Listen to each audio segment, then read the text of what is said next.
Welcome to the Tech Egg. Don't get scrambled. Enjoy the video. You start by confirming your Chrome build and getting ready to install an extension.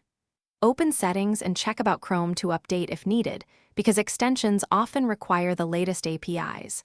Once done, open the Chrome Web Store and locate the extension. Inspect permissions and recent reviews so you know why it needs access.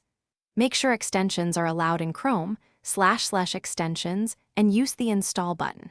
If you must sideload, enable Developer Mode, but only after you've reviewed source and permissions. Now configure the extension and begin using it.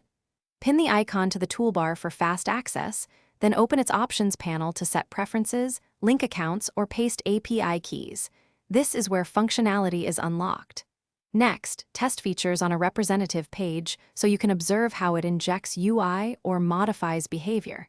If a feature needs site permissions, grant them only when prompted.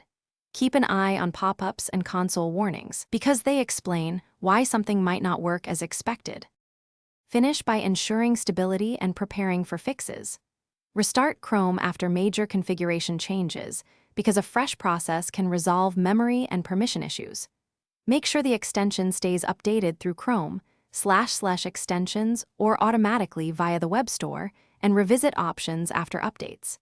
If something fails, disable other extensions to isolate conflicts, then clear cache and reload the affected page. One key troubleshooting tip: if the extension is unexpectedly disabled, re-enable it and review its permissions and recent update notes to understand why Chrome acted.